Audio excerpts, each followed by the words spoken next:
إنا أنزلناه قرآنا عربيا لعلكم تعقلون.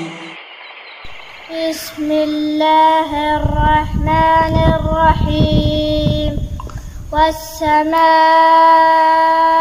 والطارق وما أدراك ما الطارق النجم الثاقب إن كل نفس لما عليها حافظ فلينظر الإنسان مما خلق من ماء دافق يخرج من بين الصلب والترائب إنه على رجعه لقادر